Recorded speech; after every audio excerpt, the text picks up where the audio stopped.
Ô Marie conçue sans péché, frères et sœurs, qu'ils sont émouvants et riches de leçons, les deux gestes que la liturgie de ce dimanche emprunte aux Écritures. Ils sont exécutés par les figures mêmes de la pauvreté dans le monde biblique.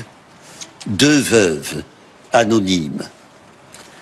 Dans l'ancien Israël, avec l'étranger et l'orphelin, la veuve fait partie de la trilogie sociale la plus défavorisée. Certes, la loi recommande de lui venir en aide. Lorsque tu feras la moisson, lit-on dans le Deutéronome, si tu oublies une gerbe dans ton champ, tu ne retourneras pas la chercher. Laisse-la pour l'immigré, l'orphelin et la veuve, afin que le Seigneur ton Dieu te bénisse dans tous tes travaux. Des glanes à partager. Au temps de Jésus encore, les veuves étaient privées de tout secours. Pas de protection sociale, pas de réversibilité des pensions, zéro garantie. Tout au plus, elles peuvent trouver refuge dans le temple, dont elles ne s'écartent pas. La veuve de Sarepta, une païenne, malgré son indigence, aggravée par une sécheresse meurtrière, donne à un étranger, le prophète Élie, affamé, le peu qui lui reste, sa dernière goutte d'huile et sa dernière poignée de farine. La veuve du temple de Jérusalem verse une obole infime dans le tronc, 2 piécettes. Elles équivalaient à 8 fois moins que la maigre ration distribuée chaque jour aux pauvres, nous disent les exégètes.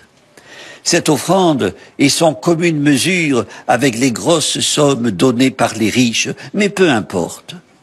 Comme l'indique l'ange Raphaël à Tobie et à son fils, mieux vaut faire une pauvre aumône avec justice que d'être riche avec injustice. Frères et sœurs, la veuve de Sarepta, bien que païenne, a reçu la demande d'aide d'Élie comme venant de Dieu. Je te le jure, par la vie du Seigneur, ton Dieu, je n'ai pas de pain. Elle a néanmoins confectionné une ultime galette, nous la mangerons, puis nous mourrons, dit-elle au prophète. Un propos glaçant. Elle s'exécute, obéissante, compatissante, n'entrevoit aucune issue. L'acte de foi est chez Élie. N'aie pas peur, lui dit-il. Miracle. Le don du pain et de l'huile fera que la jarre de farine ne s'épuisera pas, que le vase d'huile ne se videra pas. Son dernier pain est devenu source de vie, nourriture inépuisable. Le geste de la veuve de Sarepta a été agréable à Dieu. Jésus la donnera un exemple de la réception de la bonne nouvelle par les étrangers. Le geste de la veuve du temple, lui, est tout entier lié à la foi. Elle n'en verra pas le fruit, mais bien qu'infime, il conjure la peur de manquer. Le spectre de la peur du lendemain. Elle n'a pas de lendemain.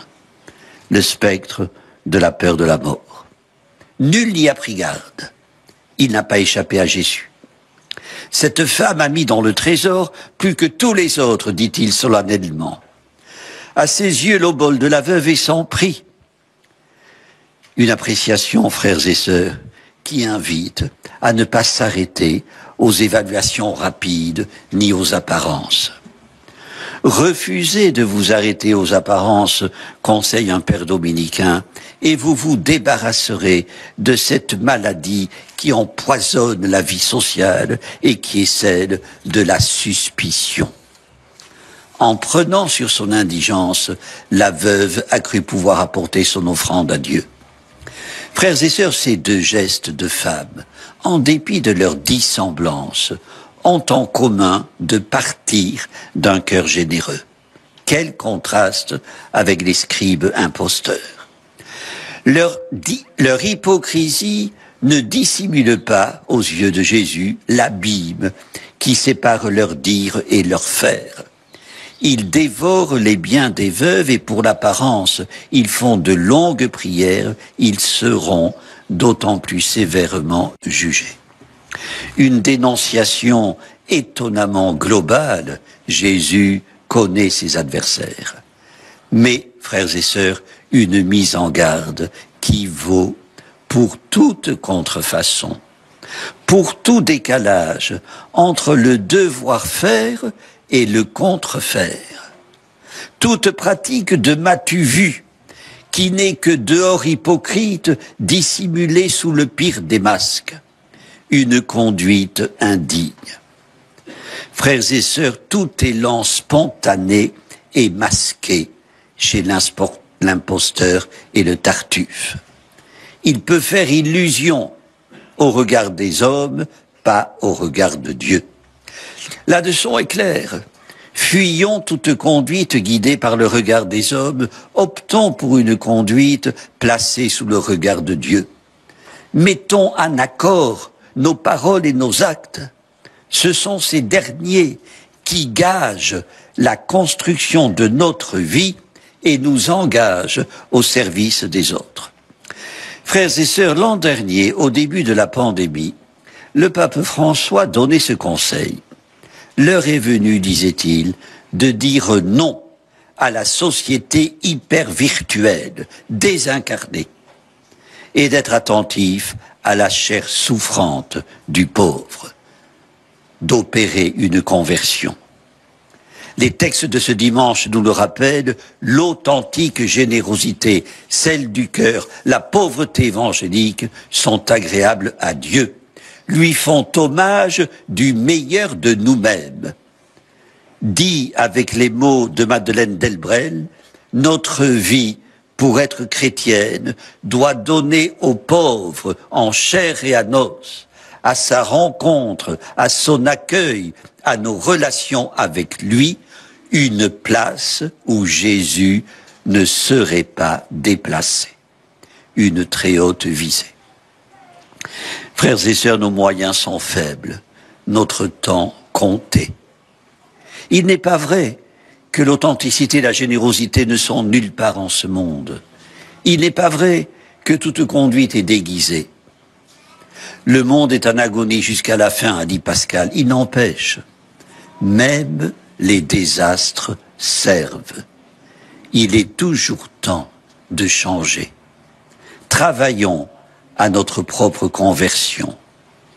Le Christ est le creuset où s'épurent les offrandes les plus chargées de gangue. Amen. Prions le Seigneur. Seigneur Jésus, de riche que tu étais, tu t'es fait pauvre pour nous enrichir de ta pauvreté. Nous te prions que ton esprit nous entraîne toujours plus avant sur le chemin du don total et du partage. Toi qui es notre intercesseur auprès du Père, maintenant et pour les siècles des siècles. Le Seigneur soit avec vous. Que Dieu Tout-Puissant vous bénisse, le Père, le Fils et le Saint-Esprit.